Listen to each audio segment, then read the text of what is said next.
mo? Please identify yourself. Ano po ang buo at totoong pangalan ninyo? Magandang gabi po, Mr. Chair, at sa lahat ng membro ng squad. Pwede mo lang ilapit ng konti sa mikropono para marinig ka ng sambayanan. Sa lahat ng membro ng quad, ako po si Donald alias Dondon Palermo. Ano pong kaugnayan ninyo dito sa pangyayari? Kaugnay ng pagkamatay ni Mayor Espinosa sa loob ng Baybay Jail Facility noong November 5, 2016. Magkatabi po kami ng silda ni Mayor. Magkatabi kayo ng selda. At habang nandun ka sa selda mo, mayroon bang sinabi sa'yo si Mayor Espinosa? Wala po. Yun bang pwesto ng selda nyo? Ay may pagkakataon ba kayong magkita, makita ang isa't isa at makapag-usap? Opo. Pag sinabi mo bang magkatabi, anong nasa pagitan ng selda ni Mayor at ng selda mo? Dingding ng silda namin. Dingding. So mula sa selda mo, makikita mo ba kung anong nangyayari kay Mayor Espinosa? Kung sa loob, hindi ko makikita. Pero dito sa labas, bago papasok siya sa loob, makikita ko lahat. Habang nasa loob ka ng selda mo at si Mayor Espinosa ay nasa loob din ng selda niya, makikita mo ba siya? Sa silda mismo, hindi ko siya makikita kung nandito ako sa silda. Pero pag lumabas si Mayor sa labas ng silda niya, makikita ko siya. Maririnig mo ba kung ano man ang nangyayari sa loob ng selda ni Mayor Espinosa? Kung malakas po ang galaw niya doon, maririnig ko pong mahina, hindi po. Ikaw ba'y malapit kay Mayor Espinosa? Hindi naman po. So ano lang nalalaman mo kay Mayor Espinosa? Bakit siya nandun sa kulungan? Ang nalaman ko lang po dahil pinakulong siya. Pinakulong.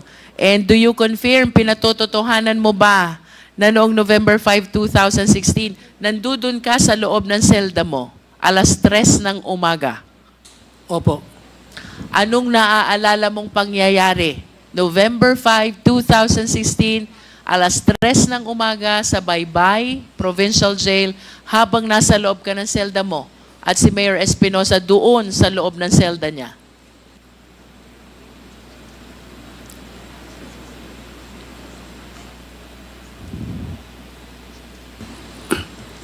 Nung madaling araw, narinig ko na lang doon sa labas nga nagkagulo sila.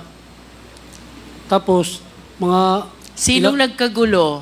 yung mga guard doon at Yung mga jail guards. mga jail guard. Tapos, maya-maya, medyo tahimik na sa labas, pumasok na yung tatlo na naka-mask.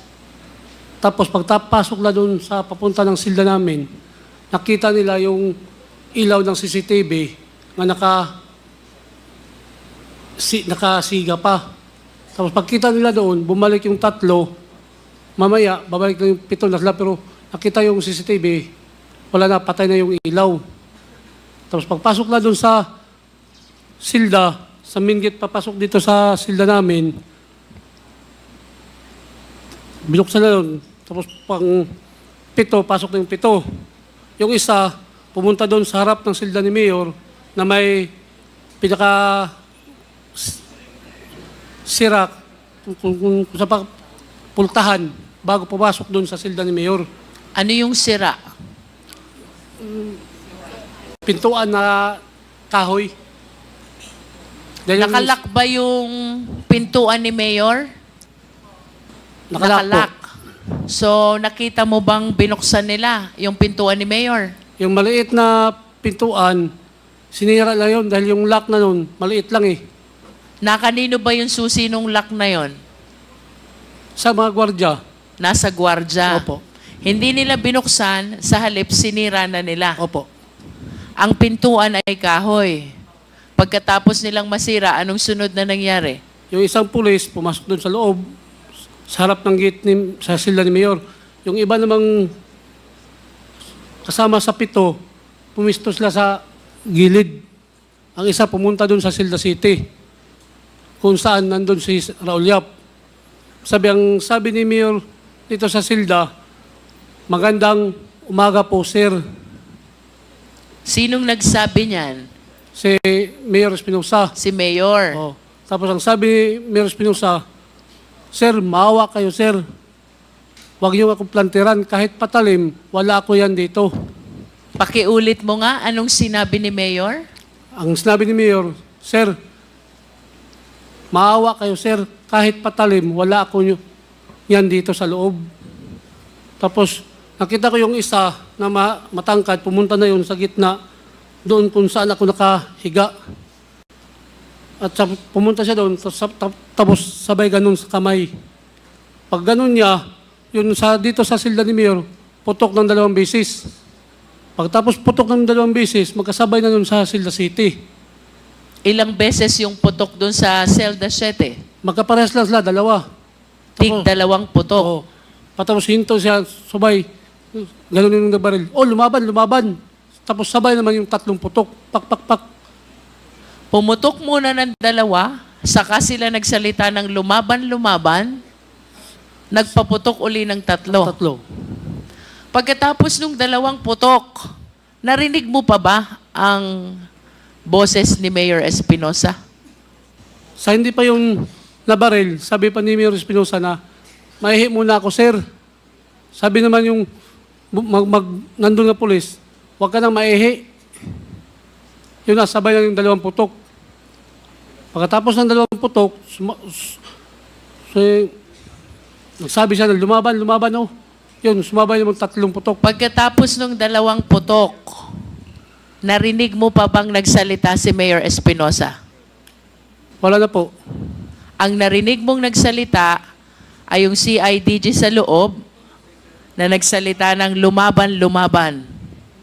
Opo. At ang kasunod nito ay 3 putok ulit. Opo.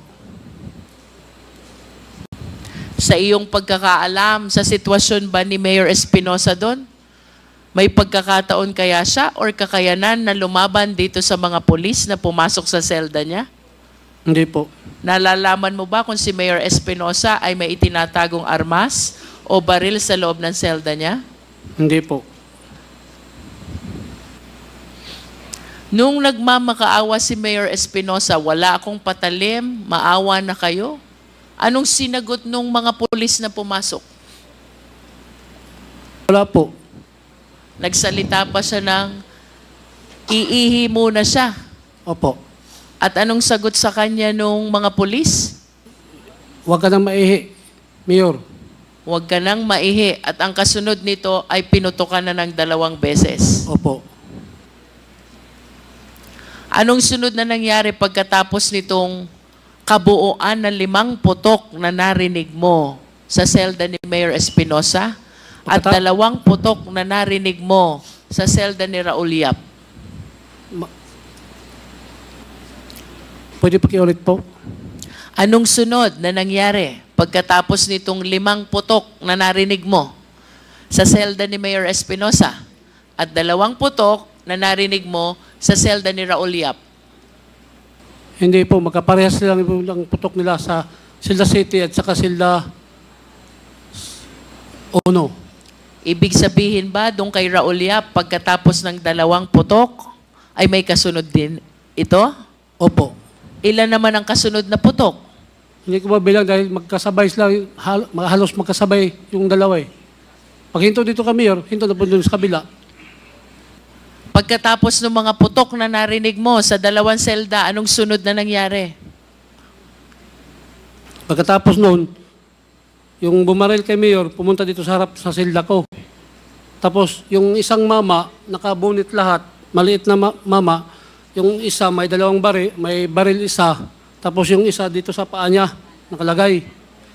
Tapos pumasok siya doon sa selda ni Mayor, yung sa kamay niya nga na baril, pag alis niya sa silda ni Mayor, wala na yun sa kamay niya. Tapos pumunta siya doon sa silda ni Raul Yap, ang barilan dito sa paa niya, pag balik na dito, pag labas, wala na rin. Anong paniniwala mo? Bakit nawala yung baril na nakasuksok sa hita nila? Ang paniwala ko, yun ang nilagay na baril dun sa kay Mayor at saka Raul Yap.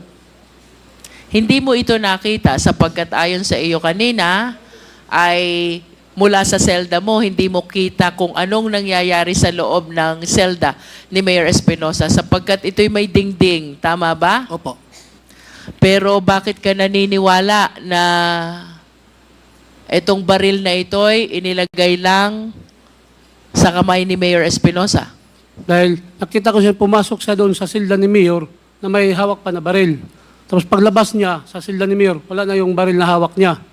Tapos, Kanina sabi mo nasa hita. Nasaan ba yung baril na yon? dalawa kasing hawak niya eh. Ang sa kamay, tapos yung isa sa hita. Yung sa kamay, pagpasok niya doon sa silda ni Mayor Espinosa, yung sa kamay na hawak niya, wala na. Tapos pumunta siya doon sa silda ni Raul Yap. Pagbalik na dito sa palabas, yung sa paa, wala na rin. So isang pulis lang itong tinutukoy mo na pinaniniwalaan mong naglagay ng baril kay Mayor Espinosa at kay Raul Yap. Opo.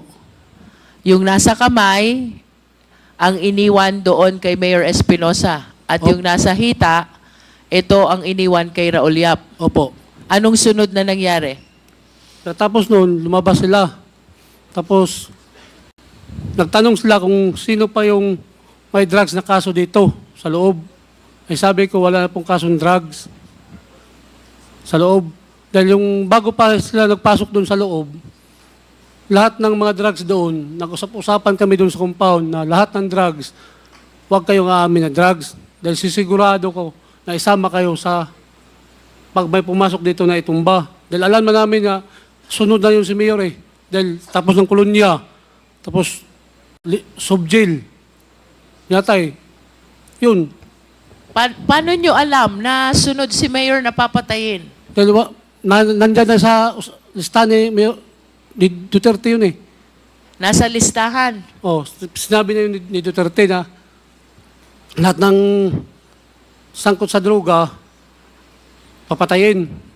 Kaya alam na namin na tapos na yung kolonya, tapos sub-jail. Sino yung city jail. kolonya? Iwan ko kung sino ba yung napatay sa Aboyog Colony. Tapos Ano yun? Pakiulit mo? Aboyog Colony. Aboy Colony. So may napatay din sa kolonya, Oo. may napatay din sa Aboy Colony. Hindi. Aboyog Colony. Kasama lang yan, kolonya. Isa lang yan, Aboyog Colony o kolonya. Aboyog. Aboyog Colony. Oo. Ilan ang napatay dun sa Aboyog Colony? Yung balita doon, pang dalawa yata yung na balita ng Miss TV. Dalawa. Oo. Tapos sa BJMP, isa. Si Isa. Intoy. Bago si Mayor. O, yung pangyayari dun sa Aboyog at saka dun sa BJMP, yun ang dahilan. Kaya naniniwala kayong kasunod na si Mayor. Opo. At nung pinag-usapan nyo ito na walang aamin na may kasong droga, kasama ba si Mayor dun sa pag-uusap? Wala. Wala po. So, si Raul Yap, kasama ba dun sa pag-uusap? Opo. Kasama siya. Eh bakit hindi nyo sinali si Mayor dun sa pag-uusap nyo? Naman siya basta-basta makapunta doon sa loob. Dahil ibang silda siya. Dahil nakahiwalay siya. Oo. At Dahil- ikaw ba sa iyong nasaksihan noong November 5, 2016, alas 3 ng umaga, ikaw ba'y naniniwalang si Mayor Espinosa ay biktima ng extrajudicial killing? Opo. Naniniwala ka din ba na ang pagkamatay ni Raul Yap ay bahagi din ng extrajudicial killing? Opo. I have nothing further for the meantime, Mr. Chair. Okay, thank you, Congresswoman Luistro.